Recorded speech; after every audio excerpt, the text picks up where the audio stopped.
Hello everyone, this is your Bollywood spy यानी कि G9 Divya सोलगम। और आज मेरे साथ मौजूद है राजीव सिद्धार्थ। राजीव, सबसे पहले congratulations for the super success of आश्रम यार।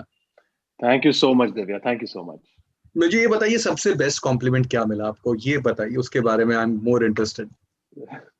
आई एम मतलब जिन्होंने मेरा प्रीवियस काम देखा है, they were very happy to see me portray and they could not believe कि लेट्स से जो किसने मेरा फोमो शॉट्स देखा था इसके पहले, दे correct. for them to see me play a character like Aki, which is very far removed from that world, that was the biggest compliment. They were like, wow, you pulled it off very well. So as an actor, one always wants to play different characters all the time and not get stereotyped. So for me, that was a one big compliment. And obviously the compliment ki I'm so grateful ki Ashram has got 350 exactly. million plus views, right? And when you're making a project like this, when you're giving your heart and soul into it, when everybody's working on the project is giving their heart and soul into it, you hope ki the audience likes it, and fortunately the audience has.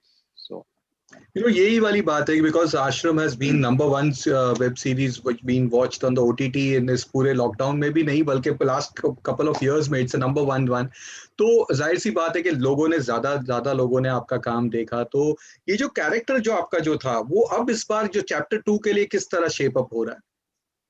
तो basically जो अकी का जो एक character है, he's a practical sort of a guy. He's a reporter, he's a journalist. He stands for what he feels is right, and वो अपने beliefs के लिए अपनी जान भी दे सकता है एक तरीके से, because hmm. he's that kind of a guy.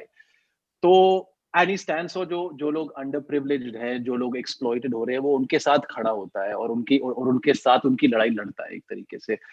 So in chapter 2 you will see him enter the Aashram possibly, और वो आश्रम में घुस के देख वो जितना भी अन्याय हो रहा है आश्रम के अंदर वो देखता है, और कैसे मतलब वो उस अन्याय को डिस्कवर कैसे करता है, और उसको उसके खिलाफ जो लड़ना है, जो लड़ाई है, वो कैसे करता है, वो आपको दिखेगा अकी के कैरेक्टर से चैप्टर 2 में.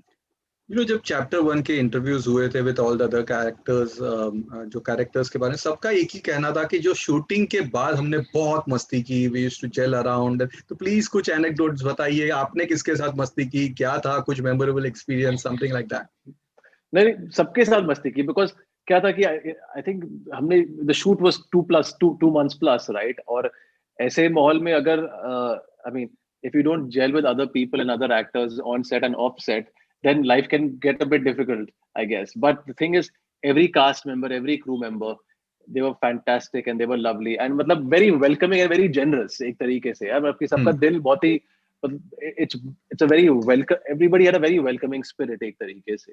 तो मतलब I can't give one specific anecdote एक तरीके से, but the entire shooting schedule was a breeze, and it was a breeze because सबको इतने अच्छे थे सेट पे एंड ऑफ सेट. आपने किसके साथ ज्यादा जेल किया? मैंने आई वुड से, चूंकि मेरे सीन्स दर्शन के साथ ज्यादा थे, विक्रम के साथ ज्यादा थे, अनुप्रिया के साथ ज्यादा थे, तो इन तीनों के साथ जेल किया. अनुरिता के साथ भी जेल किया, बिकॉज उसके भी सीन्स मतलब पैरेलली हो ही रहे होते थे. सो और अब मैं उन किरदारों, उन एक्टर्स का नाम नहीं लेना चाहूंगा जिनके साथ मेरे चैप्टर 2 में ज्यादा सीन्स हैं, because that will give away the story of chapter 2. But I would say, like I said, इनके साथ चिल किया, इनके साथ काफी समय बिताया, बिकॉज ये सभी थिएटर बैकग्राउंड से हैं. तो करेक्ट। एक कॉमन बैकग्राउंड भी था. तो talking about the theatre days, talking about theatre, talking about acting, एक कॉमन बेस बन गया. तो it was just a fantastic, it was fantastic. So I was हाँ. टॉकिंग अबाउट कि किस तरह आपने जो शुरुआत की दिल दोस्ती एक्सेट्रा में प्रकाश झा के साथ, एंड यहाँ पर भी again that circle of life again coming, this is OTT platform debut, आपका वहां डेब्यू हुआ था, यहाँ पे ये अलग डेब्यू, तो उसके बारे में बताइए. तो बेसिकली दिल दोस्ती हुआ था when I was in first year of college. तो वो दिल्ली में शूटिंग कर रहे थे, तो they came to our college. I was doing economics at Saint Stephen's. तो हमारे कॉलेज आए थे एंड दे वर लाइक, किसको किसको एक्टिंग करनी है, तो हम सबको बेसिकली फॉर फन एक तरीके से कह सकते हैं, मतलब था कि चलो ठीक है, पिक्चर बन रही है, let's be a part of it. So all of us probably tested for it, and I, और उस समय मेरा एक्टर बनने का कोई माइंडसेट नहीं था. I did not want to be an professional actor, but okay. उस समय मौका मिल रहा था कुछ करने का, तो मैंने बोला लेट्स डू इट. तो वो फर्स्ट ईयर में मैंने किया, and then I forgot about acting till the longest time, because फिर मैंने एमबीए किया, फिर मैंने नौकरी की. और उसके बाद then seriously as an actor जो होता है एक इच्छा, एक इम्पल्स हुई, वो पैदा हुई अंदर.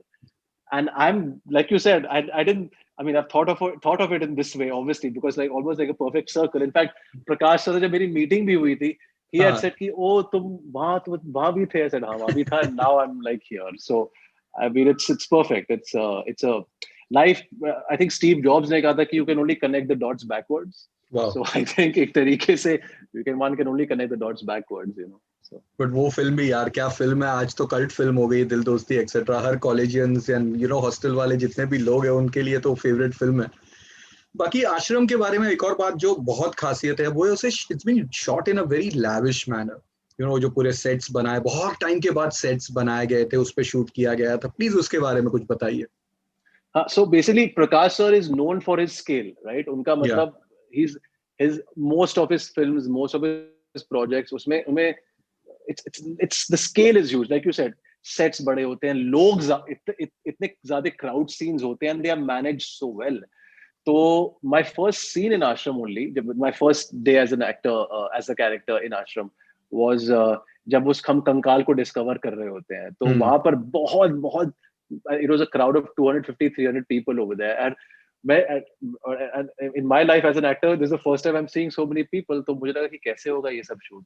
But then Prakash sir's, मतलब his wisdom, his skill, his experience, and कैसे वो इतना मतलब comfortably and coolly he handles the crowds, the scenes, कि पता भी नहीं चलता कि वो scene खत्म भी हो गया. So it's very, it happens in a good flow, and I think only with somebody who has so much experience and so much skill in handling scenes like that, only he can do it, and he actually specializes in it. So also 2020 तो सबके लिए थोड़ा मुश्किल वाला साल रहा है, लेकिन आपके लिए मर्जी 100 4 मोर शॉट्स, आश्रम चैप्टर 1 चैप्टर 2 टचवुड. तो कैसा रहा उसका एक्सपीरियंस? 4 मोर शॉट्स में तो आपके रोल को बहुत सारे लोगों ने पसंद किया है, तो इस सब के बारे में कुछ बताइए.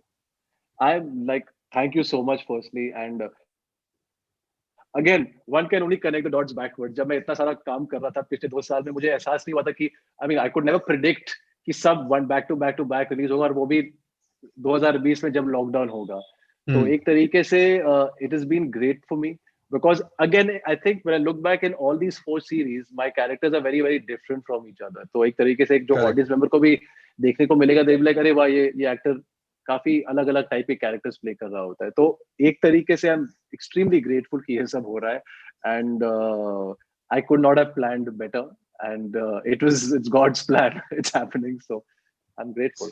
सो राजीव, आपको लगता है कि ये जो 2020 में जो आपकी जो भी वेब सीरीज ओटीटी प्लेटफॉर्म पे आई है, उसने जो आपकी एक इसके पहले एक इमेज बन गई थी, थोड़े से जो आपके बेकाबू, रोमिल एंड जुगल, ये टाइप की जो आपने ओटीटी वेब सीरीज की थी, कहीं पे लोगों को लगा था कि ये एक्टर जाके कहीं टाइपकास्ट ना हो जाए with all the sexual content and all those type of shows. तो आपको लग रहा है कि वो आपने ब्रेक कर दिया है, and this is like this thing कि आपके पास बहुत ज्यादा डिफरेंट वे ऑफ टैलेंट्स है, आप सब तरह के रोल्स कर सकते हो.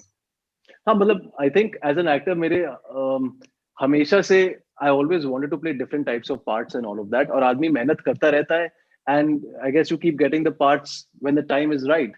And in fact I am happy कि जितने भी पार्ट्स मैंने किए हैं शुरुआत से, इनफैक्ट दिल दोस्ती एक्सेट्रा, जब मैं एक्टर जब वो बनने की चाह भी नहीं थी, they all are very different from each other. तो आई थिंक जब मैं सब 70 साल का होपफुली होऊंगा, and when I look back I will be proud to say कि अरे वाह, मैंने जो मेरा इंटेंशन था as an actor to portray different characters, to be part of different scripts, to be part of different stories, वो मैंने पूरा किया.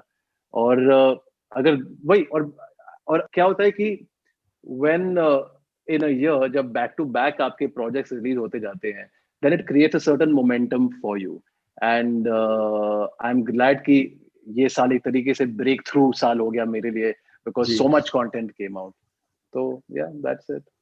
आपके कुछ फैंस ने 1-2 क्वेश्चंस भेजे. एक तो ये कंटिन्यू मैक्सिमम क्वेश्चंस जो हमारे पास आए वो है कि बिग बॉस में कभी हम आपको देखेंगे जाते हुए, और इस सीजन में आपके कोई दोस्त है वहां पे, उसके बारे में बताइए, क्या ओपिनियन है आपके उस शो के बारे में?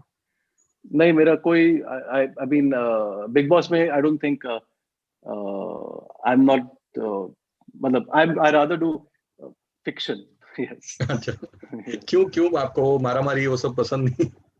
नहीं, मुझे बस अपने काम से मतलब दिलचस्पी है. I just like working and हाँ, that's it. I like to focus on my work and और बस और कुछ नहीं. और ये दूसरा ये जो था कि दे आर आस्किंग कि फोमो शॉट्स एंड बेकाबू के नेक्स्ट सीजन्स के बारे में कुछ बताइए. वो I can't comment on that, but FOMO shots will hello, hopefully will be happening. Yes. Sorry हाँ, we can you hear lost. me? Yeah, I'm saying I can't comment on that, but I think possibly FOMO shots will be happening soon. So let's hope for that. इसके बाद क्या हो रहा है ये बताइए. FOMO shots हो रहा है, and I'm doing a film called Sitara, which is produced by Ronnie Screwvala, and hopefully Ashram after that. Yes, season 2. Yes. Of course it will be. All the best for that, and thank you for being with us, and really Thank we you. love your work, and God bless you so much. Yeah, Thank you so much. Thank you. take care.